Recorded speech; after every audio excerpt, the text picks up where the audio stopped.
Hello guys, welcome back to my channel. चलिए कहानी की शुरुआत करते हैं। कहानी की शुरुआत वहीं से होती है जब मिसेस लाइन गुस्से में अपने सेक्रेटरी से कहती है कि मैंने तुम्हें हायर किस लिए किया है, अगर सब कुछ मुझे ही करना है तो। यहाँ से सीन शिफ्ट होता है और नेक्स्ट डे का दिखाया जाता है जहाँ विंग आराम से बैठकर टीवी देख रहा होता है। तभी की बेल रिंग करती है तो वह उठ के जाता है और कहता है कि इस समय कौन आया होगा। ये कह के जैसे ही वह गेट ओपन करता है तो वहाँ मिसेस लैन को देखकर बिल्कुल शॉक्ड खड़ा रह जाता है और वह उन्हें देख रहा होता है। तब मिसेस लैन कहती हैं, क्या हुआ, मुझे देख के सदमे में चले गए? तब विंग कहता है, नहीं वो बात नहीं है मैम। तब मिसेस लैन कहती हैं, आप मुझे घर में भी नहीं बुलाओगे क्या? तो विंग कहता है, नहीं मैम ऐसी बात नहीं है, आइए ना। जैसे ही मिसेस लैन घर में एंटर करती हैं तो वह घर को आसपास से देखने लगती हैं। वैसे तो घर काफ़ी ज़्यादा सुंदर होता है पर मिसेस लैन के हिसाब से वो घर सुंदर नहीं है, वो बहुत छोटा और मिडिल क्लास हाउस है जो उनके बच्चों के रहने के लिए तो काफ़ी बिल्कुल नहीं है। वे आसपास देखकर कहने लगती हैं, कितने कमरे हैं इस घर में? तब विंग कहता है, एक कमरा है। तब मिसेस लैन कहती है, क्या एक एक कमरा है? तुम्हें पता भी है मेरे घर के नौकरों को कितने कमरे दे रखे हैं मैंने? मेरे बच्चों के लिए एक कमरा है इस घर में और तुम्हारी वजह से मेरे बच्चे आज यहाँ हैं। यहाँ तुम्हारे कारण ये सब हो रहा है। शर्म नहीं आती क्या? शर्म नहीं आती? महलों के शहजादों को यहाँ झोपड़पट्टी में लाकर पटक दिया तुमने। थोड़ी सी भी आंखों में शर्म वरम नहीं है क्या तुम्हारे? हाँ, ये तुम्हें अफसोस नहीं हो? इतने मतलब इंसान हो विभूषण, शर्म तो है ही नहीं, सिर्फ अपना फायदा और लालच देखते हो। विंग कहता है, आप कहना क्या चाहती हैं मैम? तब मिसेस लैन कहती हैं, अब यही मैं समझाऊं कि कहना मैं क्या चाहती हूँ? सीरियसली, सच में ये नाटक किसी और के सामने करना, ये डेली सोप वाला नाटक, अबला होने का नाटक किसी और के सामने जाके करो तुम। मेरे सामने ये सब ट्रिक्स ना काम नहीं करने वाली। ये मासूम चेहरा लेकर और आंखों में आंसू लेकर साबित क्या करना चाहते हो तुम? मैं बहुत बड़ी विलेन हूँ और तुम कौन हो? हाँ, तुम कौन हो? तुम गिरे हुए नीच इंसान हो जिसकी हैसियत मेरे बच्चों के आगे तो कुछ नहीं। मेरी नसीब खराब थे, मट्टी भ्रष्ट हो गई थी मेरी। विंग रोते हुए कहता है, आप कहना क्या चाहती हैं मैम? समझ में नहीं आ रहा मुझे, आप कहना की कोशिश क्या कर रही हैं? तब मिसेस लैन कहती हैं, मैं कहने की कोशिश क्या कर रही हूँ? मैं कहने की कोशिश क्या कर रही हूँ? तुम्हारी वजह से मेरे बच्चों ने अपना घर छोड़ दिया, मैंने ऑफिस तक छोड़ दिया और मेरा बेचारा इबो, वो तो तुम्हारी वजह से पहली बार काम कर रहा है जिंदगी में। मेरे बच्चे ने आज तक कभी चाय का गिलास नहीं उठाया और तुम्हारे लिए उसे काम करना पड़ रहा है। शर्म नहीं आ रही? हाँ, खुद क्या करके आ रहे हो? अपनी पढ़ाई कर रहे हो और आराम से यहाँ बैठ के अभी टीवी देख रहे थे। देखो तो मेरे दोनों बच्चे दिन रात मेहनत कर रहे हैं और तुम हो क्या आराम कर रहे हो यहाँ बैठकर? इन कहता है, क्या कह रही हैं आप? नहीं, ऐसा ऐसा नहीं है। लंदन ऑफिस में ही है और ईवो को कोई काम था, वो वहाँ है। हमने घर नहीं छोड़ा, वो तो घर में प्रेस कंट्रोल हो रहा था ना, तो कुछ टाइम के लिए शिफ्ट किया है, काम हो रहा है घर में तो। तब मिसेस लैन कहती हैं, वाह, अच्छा नाटक है, मतलब बहुत अच्छा, पर गलत इंसान के सामने किया है तुमने, ठीक है ना? तो विंग कहता है, नाटक नहीं कर रहा हूँ मैम, मैं कसम से मैं झूठ नहीं बोल रहा हूँ, मैं नाटक नहीं कर रहा हूँ। तब मिसेस लैन से मैं विंग को एक स्लैप कर देती हैं और कहती हैं, झूठ पे झूठ बोलते समय शर्म नहीं आ रही? थोड़ी सी शर्म कर लो। हाँ, कितना कितना और तकलीफ दोगे तुम मेरे बच्चों को? हाँ, और कितनी सज़ा दोगे तुमसे शादी करने की उन्हें? बोलो, थोड़ी सी भी शर्म है ना तुम्हारी आंखों में? थोड़ी सी भी शर्म तो उन्हें वापस भेज दो, ठीक है ना?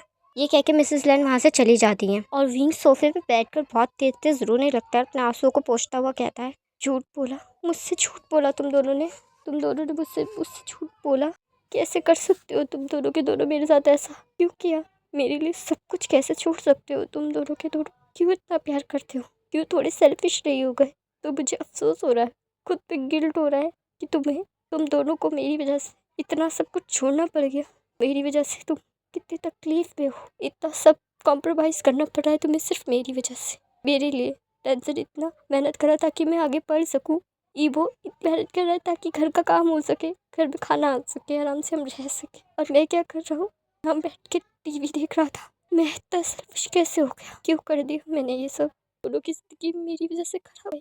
वो काश मेरी जगह किसी सुंदर सी लड़की से शादी कर दो, अच्छा होता। मेरे जैसे इंसान से नहीं, मैं उनके लायक ही नहीं था, भी नहीं था। पता था मुझे कि वो एक सितारे की तरह है, फिर भी मैंने उनसे प्यार किया और मेरी वजह से उन्हें इतनी तकलीफ दर्द हुआ। अपने महलों को छोड़ के उन्हें इस घर पे आना पड़ा, मैं सब सेक्रीफाइस करना पड़ा सिर्फ और सिर्फ मेरी वजह से। मैं खुद से नजरें भी नहीं मिला पाऊंगा अब तो। क्या कर सकता हूँ? मैं क्या करूँ जिससे सब ठीक हो जाए, सबका सब हो जाए? यहाँ से सीन शिफ्ट होता है और लैंजन को दिखाया जाता है जो अपने बैग को पैक कर रहा था क्योंकि उसके ऑफिस से छुट्टी का टाइम हो गया होता है। तभी उसके फ़ोन पे रिंग बजती है तो फ़ोन पिकअप करते हुए कहता है, हाँ हाँ छुट्टी हो गई, हाँ हाँ मैं आ रहा हूँ घर विंग, टेंशन क्यों ले रहे हो, बस थोड़ी देर में आ जाऊँगा। तब विंग कहता है, अच्छा थोड़ी देर में मतलब कितनी देर? तब लैंजन कहता है, बस थोड़ी ही देर, ऑफिस से निकलने वाला हूँ, तुरंत घर पहुँच जाता हूँ, ठीक है टेंशन मत लो।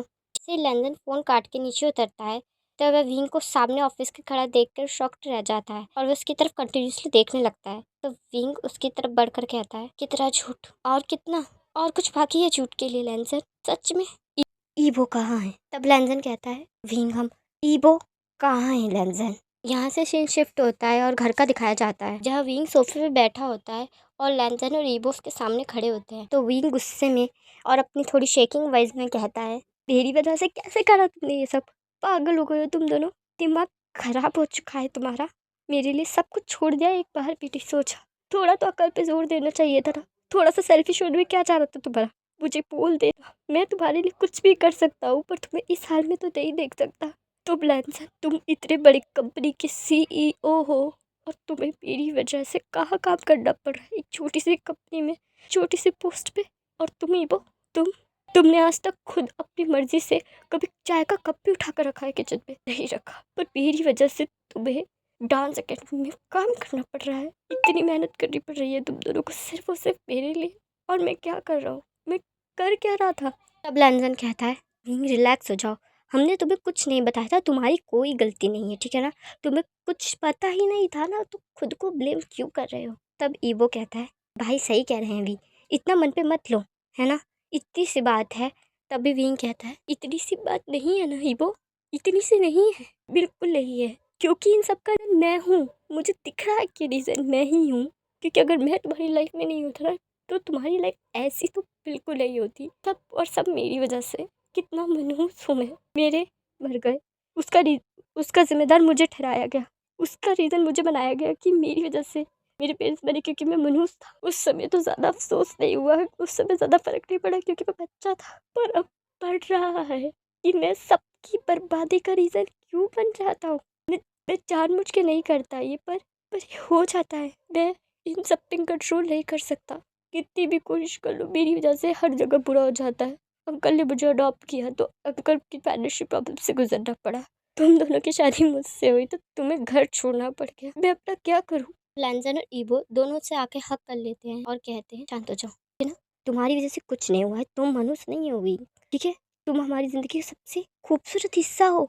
वो सबसे खूबसूरत पल था जब हम तुमसे मिले, तुमसे शादी हुई, इतने हसीन पल हमने साथ गुजार रहे हैं और तुम्हें लग रहा है तुम मनुष्य हो? नहीं हो। तुम इतने लकी हो कि तुम्हारी वजह से हम दोनों को चलना आया ठीक से। ईबो ने स्ट्रगल सीखी, इसने पहली बार मेहनत करके पैसे कमाए और उसकी कीमत पता चली इस बेवकूफ़ को। और रही मेरी बात, तो इतनी मेहनत तो मैं ऑफिस में भी करता था, बस पोस्ट की फ़र्क आ गई है, नथिंग एल्स। तो इसे दिल पे मत लो, इसे मनुष्य होना नहीं कहते। और वैसे भी अब हम जो करेंगे अपनी मेहनत से करेंगे, अपने बल पे करेंगे, ठीक है ना? कुछ नहीं हुआ है विंग, तुम मनुष्य नहीं हो, हम तीनों एक साथ हैं, एक दूसरे के लिए काफ़ी हैं और हमें किसी से कोई फ़र्क नहीं पड़ता, किसी से यानी किसी से नहीं। और हमारी किस्मत में एक साथ था, वरना हम कभी मिलते ही नहीं ना, कभी नहीं होता। पर हम तीनों एक साथ मिले, हम तीनों की शादी हुई क्योंकि ऐसा गॉड चाहते थे हो। हमने एक तीनों को कंप्लीट किया है, एक दूसरे को कंप्लीट कराया हमने, इसलिए हम पूरे हुए हैं। तुम हमारी खुशी हो भी, हमारी ज़िंदगी हो। और अगर अगली बार से तुमने अपने आप को कुछ ऐसा कहा ना तो हमें हर्ट फील होगा क्योंकि हमें लगेगा तुम हमें ऐसा कह रहे हो। समझ में आई? तब ईबो कहता है, अच्छा है, सारी रोमांटिक लाइन तो आपने बोल दी, मैं क्या करूँ? मैं भी बोलने वाला था ये लाइन्स, खुद ही ने बोल दी, मेरी सारी लाइन्स खा गए आप। ये बोल के ईबो पाउट करता है और जिसे देखकर विंग के चेहरे पे हंसी आ जाती है। यहाँ से सीन शिफ्ट होता है और 1 साल बाद का दिखाया जाता है जहाँ विंग, लैंसन और ईबो काफ़ी अच्छे से एक साथ रहने लग गए होते हैं। हाँ, उन्होंने इन बीच में काफ़ी परेशानियों का सामना किया, काफ़ी स्ट्रगल किया, काफ़ी ज़्यादा मेहनत की, ओवर टाइम किया, रात एक कर दिया, पर काफ़ी कुछ अचीव भी किया। विंग को भी एक अच्छी नौकरी मिल गई थी पार्ट टाइम में क्योंकि वो फुल टाइम जॉब नहीं कर सकता था, कि वो अपनी पढ़ाई कर रहा था, इसलिए वह पार्ट टाइम जॉब कर रहा था क्योंकि वो घर में भी हेल्प करना चाहता था। लैंजन और ईबो ने तो उसे काफ़ी समझाया कि उसे अभी जॉब करने की कोई ज़रूरत नहीं है, वो सिर्फ अपनी पढ़ाई पे कॉन्सेंट्रेट करे। पर विंग इस बात के लिए तैयार नहीं हुआ। उसने ज़िद ठान ली थी कि वह काम ज़रूर करेगा क्योंकि वह दोनों को अकेले काम नहीं करने दे सकता। फिर थक हार कर दोनों को एग्री ही होना पड़ा विंग की बात पर। जहाँ जहाँ अब जहाँ अब ईवो ने अपनी एक छोटी सी डांस एकेडमी खोल ली थी। वो ज़्यादा बड़ी तो नहीं थी, पर काफ़ी ग्रो में थी, यानी काफ़ी ज़्यादा एडमिशन वहाँ आ रहे थे, लोग उससे डांस सीखना चाह रहे थे क्योंकि वह पहले से डांस में काफ़ी ज़्यादा पॉपुलर था, इसलिए उसकी एकेडमी काफ़ी अच्छे से ग्रो कर रही थी। जहाँ लेंजन भी एक अच्छी कंपनी में अब हायर जॉब मिल गई थी, जो कि काफ़ी अच्छे से कर रहा था वो, और विंग भी अपने कॉलेज की लाइब्रेरी में पार्ट टाइम जॉब कर रहा था। जहाँ उन तीनों ने घर शिफ्ट कर लिया था और काफ़ी एक अच्छा 3 बेडरूम सेट घर ले लिया था। विंग ने इन बीच में एक बिल्ली, एक कुत्ता और एक पैरट भी ले लिया था क्योंकि उसे जानवर काफ़ी ज़्यादा पसंद थे और उन्हें उनके साथ खेलना, उन्हें घुमाना बहुत अच्छा लगता था, और विंग उनका काफ़ी ज़्यादा ख़्याल भी रखता था। वह हफ्ते में एक दिन ज़रूर निकालते जिस दिन वो तीनों एक साथ बाहर घूमने जाते, खाते, शॉपिंग करते, मूवी देखते। इस तरह वे अपना टाइम काफ़ी ज़्यादा अच्छे से बिता रहे थे और ज़्यादा स्ट्रेस नहीं ले रहे थे। और इधर मिसेस लैंग की हालत बहुत ज़्यादा ख़राब हो गई थी क्योंकि उनके बच्चे उनसे दूर थे। वे दिखाती नहीं थी, पर अपने बच्चों से वो बहुत ज़्यादा ही प्यार करती थी। वे बहुत ज़्यादा डिप्रेशन में चली गई थी क्योंकि उनको अपना घर अच्छा नहीं लग रहा था, उन्हें अपने बच्चों की काफ़ी ज़्यादा याद आ रही थी। ये लाख फ़ोन करने के बाद भी ना लैंजन फ़ोन उठाता था, ना ही ईवो, क्योंकि लैंजन और ईवो दोनों को पता चल गया था कि मिसेस लैंग ने ही उन्हें सब विंग को सब कुछ सच-सच बताया, जिस वज़ह से विंग इतना हर्ट हुआ है। इस वजह से उन दोनों ने अपनी मॉम के कॉल उठाना बंद कर दिए थे। विंग वैसे तो अपनी लाइफ में काफ़ी ज़्यादा खुश था, काफ़ी ज़्यादा हैप्पी था क्योंकि उसे पता था कि लैंजन और ईवो उससे दुनिया में सबसे ज़्यादा प्यार करते हैं और उसके लिए कुछ भी कर सकते हैं। पर विंग को हमेशा ये लगता था कि काश उसके पास एक बेबी होता, काश वो उससे अपने हाथों से बड़ा कर सकता, पर ऐसा पॉसिबल नहीं था। इसलिए उसे हमेशा बहुत ज़्यादा बुरा लगता। वह हमेशा गॉड से प्रे करता कि उसके पास भी एक बेबी हो जिसे वो खुद अपने हाथों से बड़ा कर सके, पर ऐसा पॉसिबल नहीं।